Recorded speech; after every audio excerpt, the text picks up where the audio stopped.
A very good evening from the Standard Group Center here in the Kenyan capital, Nairobi. Thank you for joining us on this edition of Kivumbi 2017 that comes to you every Monday to Thursday night, 8 p.m. to 9 p.m.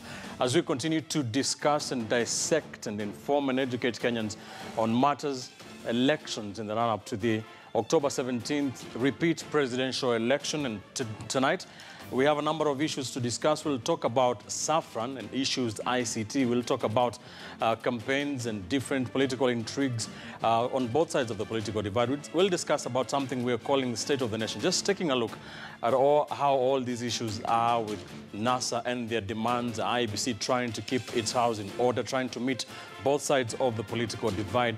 We're also taking a look at other political leaders who have already been sworn into office and how the other processes and institutions are taking shape. And first, top on that agenda is the Parliament, the 12th Parliament, who was sworn in just over a week ago. And we did see them, they're already being inducted, both the National Assembly and the Senate. The National Assembly, the induction process for the National Assembly members has been done here in Nairobi. Moremi Mwangi has been following that for us. Here, now he begins our broadcast tonight.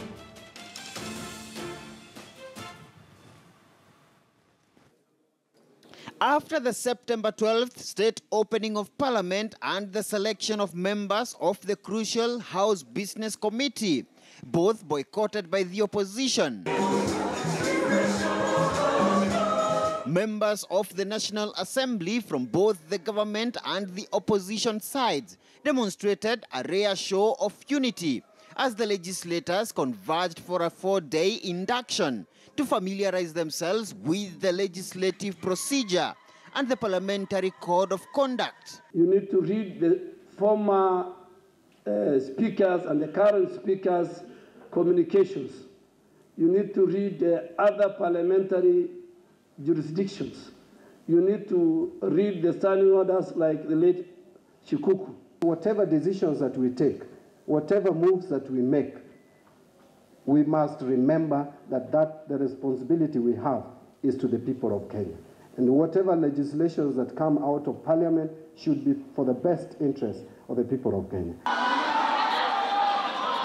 But the legislators also reflected on the outgoing 11th Parliament, which was marred with dramatic scenes, including physical confrontations between members in the chambers, as was the case during debate of the controversial security bill and the election laws amendment bill late last year. Thank you. Pongezi. Legislators now being challenged to return honor and decorum to the August House. No other body, person or authority, has power to make provision having force of law in the country except Parliament. It therefore, for me, means that we have an onerous responsibility on our shoulders.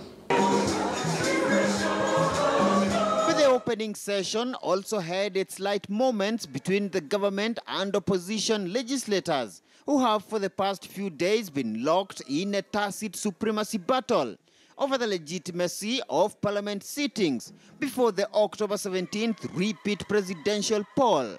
I started my election issues in 1980 when I participated in a scout troop leader election. And Mr. Speaker, I must report that I lost miserably in that particular one. I have won all elections, including where there has been no contest.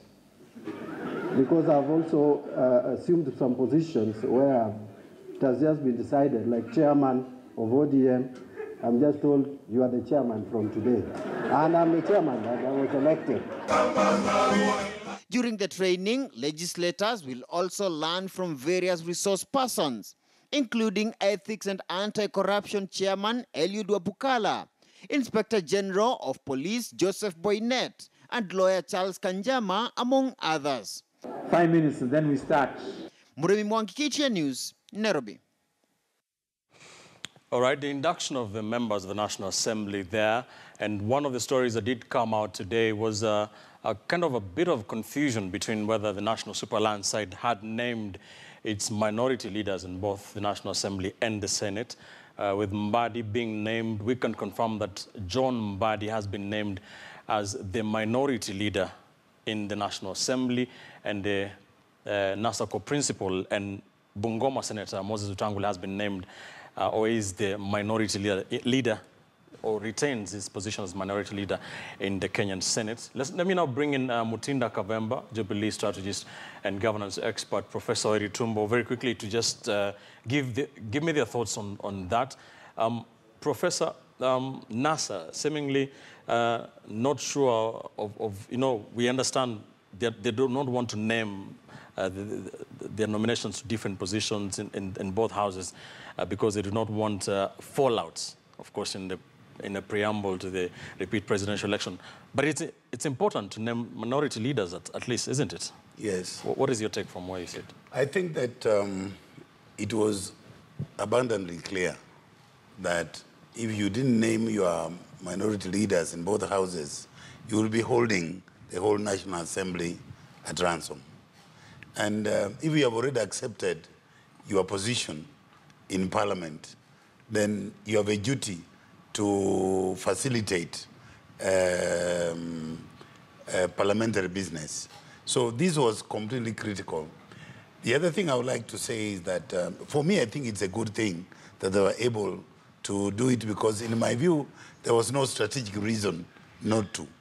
Two, if you look at it very carefully, you realize that the reason for not naming people was probably not so much about whether there's going to be a fallout or not. Mm-hmm. It's because certain people who are likely to play significant roles in the campaign process would end up being stuck in Parliament. So the idea was, which ones can we let go, and we carry on the campaign as usual without sacrificing the effectiveness of the campaign? Yes. Three, it also helps to clear the cloud that we are going to Parliament, we are not going to Parliament, we are not participating. A lot of it is what you would call political hot air. All right. Just to enable your opponents. So there's nothing about strategy about it? There's nothing really strategic about this. Mutinda, what is your take? I mean, Jubilee side is everybody's in order. We know who the whips are, who the majority leaders are. What is your take on NASA's kind of flip-flopping or strategy, as they want to call it? First, I want to agree with those who are feeling like they were trying to manage the whole thing such that there is a minimal fallout after they do that, because we know that the immediate former minority leader got re-elected and still on a Wiper ticket. And there seemed to be people who had reservations that he should get that position back. And for that meant that there has to be changes. And NASA was not very sure how these changes are going to be taken, especially in the light of the upcoming presidential election. So I'm among the people who are feeling that that might have been one of the reasons that made them delay. But I have to commend them for having taken the decision they took, for attending today's induction, because the truth of the matter is that they were trying to mix issues. We have no issues with Parliament. You know, we have three arms of government. We have the judiciary, which is intact. Right. We elected members of Parliament, which should be operational, so that the only place where we have a contest is in the executive arm of government. And we know that we were given 60 days within which to conduct a repeat election of that executive arm of government. Right. So there was no reason whatsoever for them to want to stagnate the operations of one arm of government, which is has nothing to do with the other contest that is in the executive arm of government. So I commend them and urge them to now go on with that spirit so that they do whatever they need to do as Parliament, right, and also to make the necessary facilitations to ensure that we beat the deadline that was given by the Supreme Court for the repeat presidential election. All right, let's stay with Parliament, with that induction, and it was the same for members of the Kenyan Senate, whose induction also began today in Naivasha this time. Members, especially the new senators, were taken, around the processes and what to expect. The Speaker of that House, that is Ken Lusaka, of course, talking to his members and them just trying to get their house in order. Let's listen to some of what was said in Naivasha in the Senators' induction. The last Senate, there were suggestions that instead of just holding sittings in Nairobi, we're also able to go to the counties so that we look at what goes on in the counties. I have been a governor. I'm coming from that background. Therefore, I understand the importance of going to the field and understanding exactly what counties are doing so that any time, say, a governor is called for consultations at the Senate, it's not seen as punitive, and so that we also reduce the tension that was there, which was experienced in the last Senate and the governors who were there. This should not be done with malice. You realize that the last Senate we had quite a number of senators who were interested in becoming governors. And therefore, when you are sitting, as a chairman, say, of PAC, and you have an interest in becoming a governor, you lose sight of, you don't become objective because you want to fix somebody so that eventually he's cast in bad light in the eyes of the public, and therefore people lose confidence in that governor, and eventually you stand yourself, you run for a seat as a governor. People think the mandate of the Senate is just to impeach governors, and that is not the position. That should change. In as much as it's our mandate to impeach the governors who are actually not performing, because that is our role. But we should be able to realize the objective and mandate of the Senate. One of the problems that we find in counties is that you find that there's a lot of money which is dispensed out into the counties. But a lot of people, in terms of the people who are managing those resources, end up not utilizing those funds the way they're supposed to be. And then, just like Kajuang has said, we come back and look at and we do a post-mortem examination. We want to be known as a Senate that revolutionized devolution, and the Senate that ensured the full transfer of functions from the national government to the county governments, and the Senate that ensured that counties got more resources, got more funds to make a difference in the lives of the people. All right, some of the sound bites from the Senators' induction in Naivasha. We can confirm the National Super Alliance has maintained Moses Wetangula as the minority leader in the Senate and named John Mbadi, the Member of Parliament for Suba, as the minority leader in the National Assembly. That is official from the National Super Alliance. Away from the parliamentary business and the induction process, let's get to some political intrigues, and let's go to the county of Busia, where former Funyula Member of Parliament Paul Otuoma was today officially received by Jubilee, by Deputy President William Ruto, into the Jubilee side. Of course, it has been an open secret. He was ditching the ODM party, which has served and was at one time one of the most vocal members or leaders in the ODM party. He has now said he will be helping to campaign for President Uhuru Kenyatta in the run-up to the repeat presidential election. Ni marafiki zetu, ni nini? Hii mambo tunaambiwa tu kila saa, hakuna mtu ya kuongea na yeye, atipaka siku ile Raila Amolo Odinga atasema. Yeye akitutuma kwenda kuongea ni sambeho. Sasa umenunuliwa. Sasa yeye sijui amenunua Munya, sijui na Isaac Ruto, na sasa sijui hakununua mzuri kwa sababu tena wamerudi huko. The shortest lived. Lakini wengi watu wa Busia, ya muhimu mnajua, tumetembea safari ndefu. Kutoka 205 si tuna introduce hapa hii mambo ya ODM. Baada hii mambo ya ndizi sijui na machungu. Ndugu zetu wote, Mheshimiwa His Excellency Ruto huyu, mlikuwa mnamuona hapa. Kwa sababu kasema mbona ngani. Tumekuwa naye huku na Nderema wapi, hata wakati hiyo nilikuwa sijahama hapa, nilikuwa bado niko kwa mzee pale chini. Unakumbuka vizuri sana. Lakini tumetembea pamoja, watu wamefanya bidii, wanaenda mbele, lakini sisi hapa hata ile ambao uko entitled to, that kwamba the sovereign will of the people ambaye anaongelea juu yake must be respected. Kwani watu wa Busia si watu? Kwa nini the sovereign will of the people of Busia cannot be respected? Raila ndiye anataka kujua ati nani MCA ya Busia anatafuta, nani mjumbe anataka kuangalia, na si ati unatafuta kura, ni vitu ya vitina. There was earlier today in Funyula in the county of Busia, IDP, that is Deputy President DP William Ruto receiving former Funyula Member of Parliament Paul Otuoma into the Jubilee side. Mutinda, is that a good catch?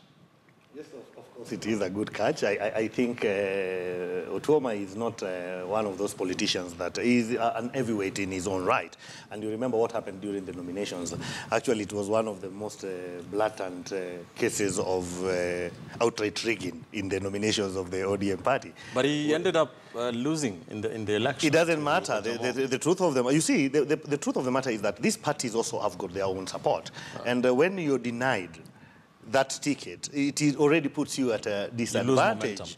Because there are people who are loyal to the party, and there is also the element of whipping people, and the element of calling people moles, especially when they are outside the mainstream party that is popular in that area. So Otuoma was a victim of that. But if you look at the number of votes he got, it tells you that he was not a pushover, because even when he lost as an independent, he had quite a big chunk of votes, and that is the chunk that is most likely going to bring to not necessarily the whole of it, because there might be some of his people who still probably are loyal to the party, but there must be a sizable chunk that will feel frustrated, that will share his sentiments of how they were treated, and that will most likely vote for Jubilee out of the whole, the way they've been treated from, you see, he's even given the history from 2005 and what they've done to the party, and probably to play victim. Right. They didn't deserve to be treated that way. And I believe, because he's been there for quite some time,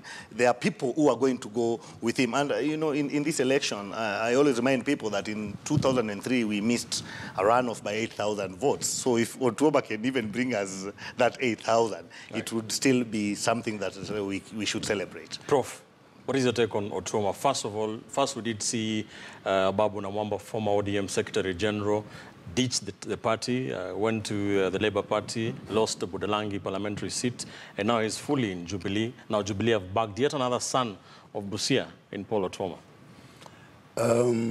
Those are interesting developments, actually.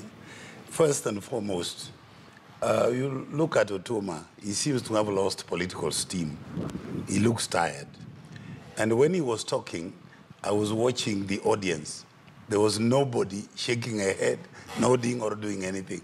They were just sitting there, which suggests that he was largely talking for himself. Two, you cannot write him off that he will not bring any kuras to Jubilee. He'll bring some. All right. But he's not likely to bring as many as he would have brought if he had stayed on initially in Jubilee, so that by now he'll be a mature member of the Jubilee team. Now, you realize that the Jubilee team, almost nationally and almost everywhere, the vacancies are filled. The opportunities, even the seats, are filled. So he's coming fairly belated, and as a result, his impact is not likely to be as huge as if he had let himself mature in Jubilee. The other thing is that... ODM, you mean? If he had been in ODM, yes. Right. Now, the other thing is that I doubt very much whether in Busia, from what I know, I've got relatives, friends, and historical associates. In Busia, being associated with the DP is not exactly a plus. It is seen as umepatiwa chakula. And it's not that you have the interests of these people. So you don't think Jubilee will get anything in Busia? It will get something, but nothing significant. All right, let's go back. The defection. All right, let's go back a bit to what was happening in Parliament in that induction process for the Senate that happened in Naivasha in the county of Nakuru. And our Victor Ogale was keeping an eye on that for us. Victor is now joining us live from Nakuru. Victor, good evening. What are some of the things maybe that you did gather from the senators and their leadership and the leadership of the Senate from that induction process? What can you tell us from Naivasha? Well, Ben, the Senate Speaker, that is Ken Lusaka, who we heard his soundbite a while ago, say that he will try his best to see that this time round the Senate works in line, rather there is cohesion between the Senate and other constitutional bodies such as the Council of Governors and the National Assembly. Remember, he is also a victim of similar acts. Remember, as he was governor in Bungoma before he lost in the election, there was the issue of the wheelbarrows and that they were overrated. But remember, if you look at constitutionally, if you look at the function or the role of the Senate, it is basically an oversight role. And sometimes some of the governors were not, it didn't augur down well with some of the governors why the senators were trying, or rather questioning how the expenditure in the county, how it was happening. And at some point we even saw some of the senators, some of the governors wanting to be impeached. That is because the people were questioning, or they were questioning how the funds are being spent in the counties. Case in point being benchmarking trips by some of the county officials and even members of county assembly. So those are some of the key issues that Lusaka said that he will try and fight, using himself as a living example.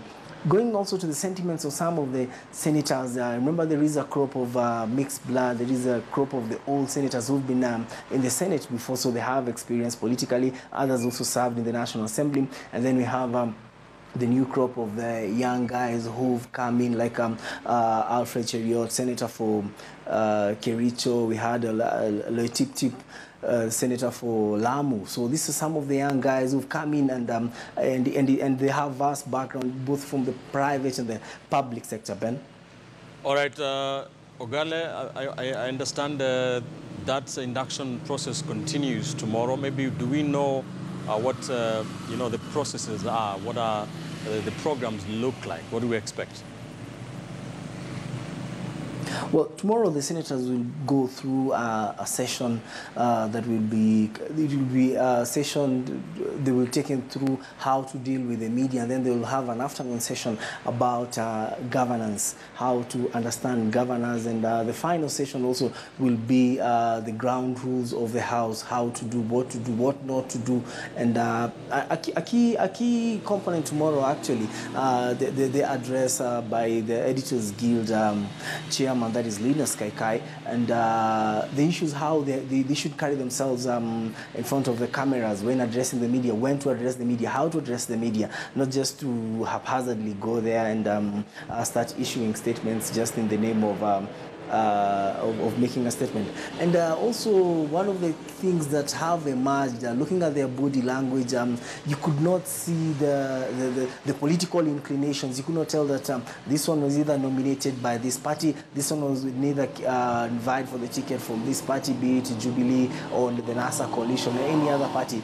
They were exchanging, they seem to be walking together, laughing, cracking jokes. Even during meal times, they sat in the same tables. And perhaps this is the Kenya I want. This is the Kenya I want to see, that leaders should not bring their political inclinations and divide the country, Ben.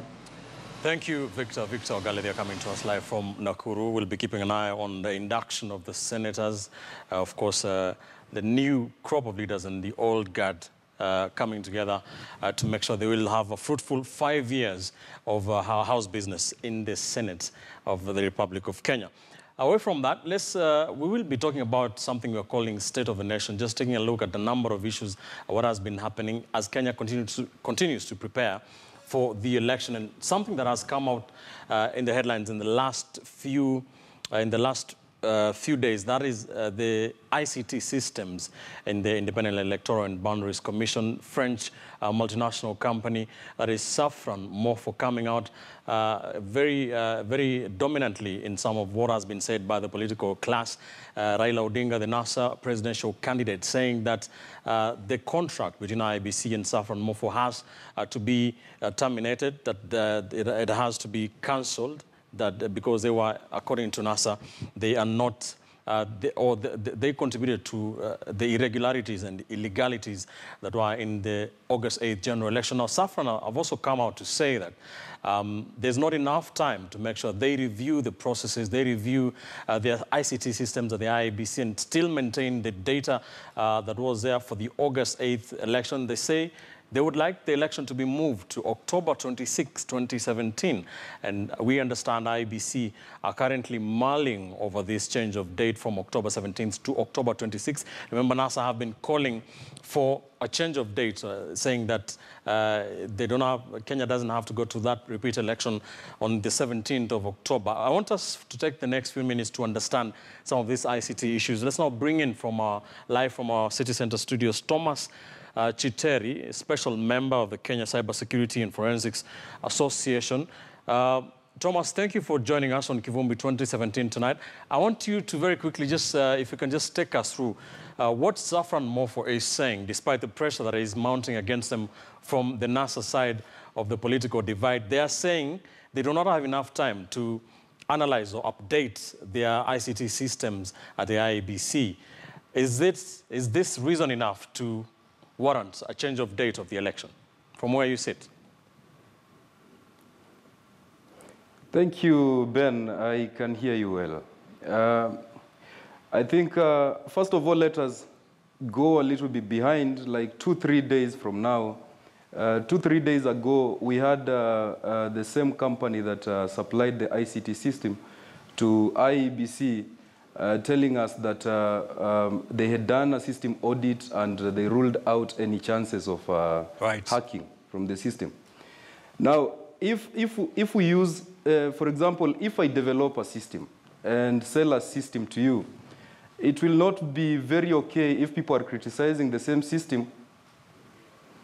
It will not be very okay if I come back again and be the same person to audit the system for you and tell you that the system can be hacked or it cannot be hacked. I think we needed to get an external body or an external person to do the system audit, go through all the hacking process that is normally involved in the system security processes. So they cannot audit themselves?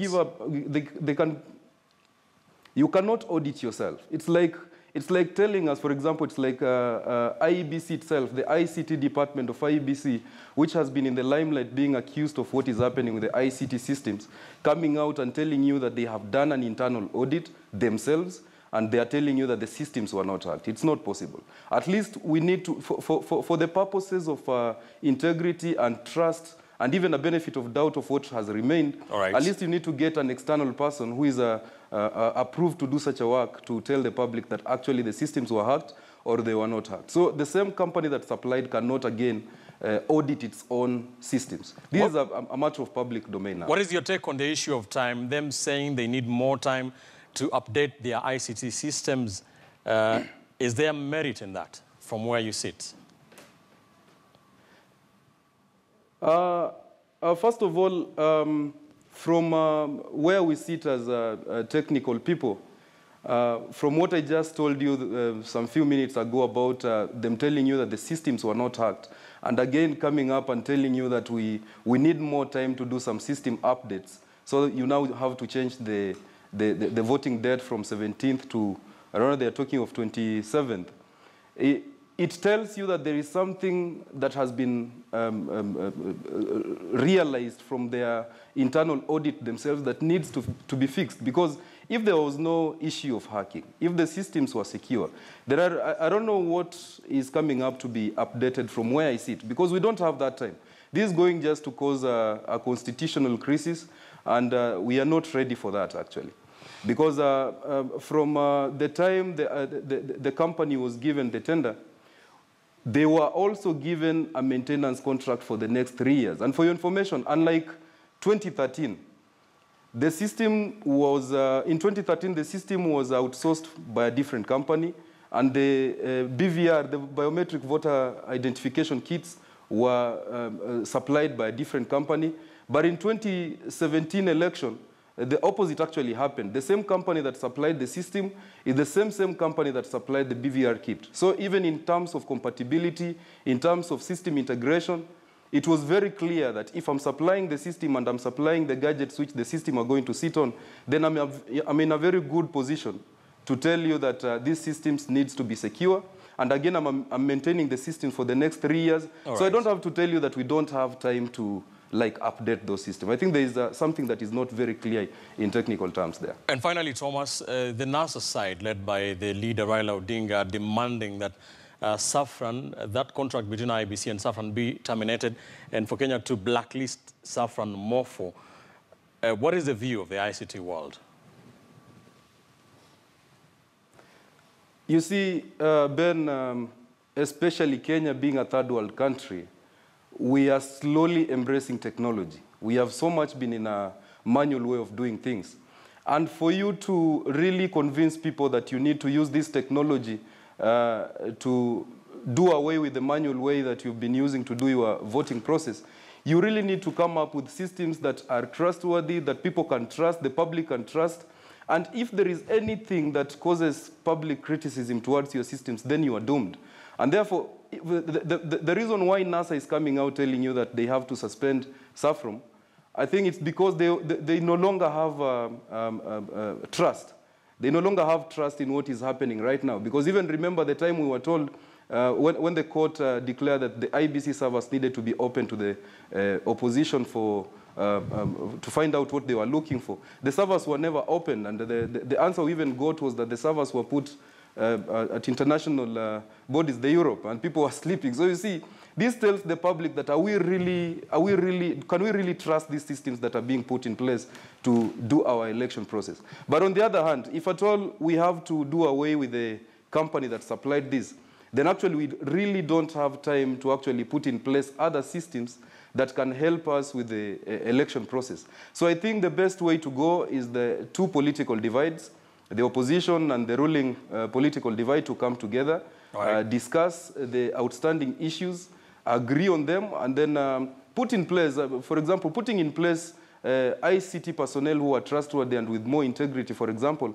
within the IEBC center. There's no problem with that, but we don't have time actually to do away with this system and start procuring a new system. Because remember, we have the learning period, we have the installation period, we have the testing period, so we don't have that time. We need to do this election within 60 days, and we're actually running out of time. So I think it's not practical, actually. All right, thank you, Thomas, for your views, very valued ICT views on what's happening with Saffron Morpho. That is Thomas Chiteri, special member of the Kenya Cybersecurity and Forensics Association. We're taking a quick commercial break here on Kivumbi 2017. When we come back, we'll have the State of the Nation. The gentlemen in studio with me will be giving their views on that ICT debate and, of course, taking a look at what is happening politically as Kenyans continue to prepare to go to the ballot on the 17th of October. For now, for a repeat presidential election. This is Kivumbi 2017. Don't go too far.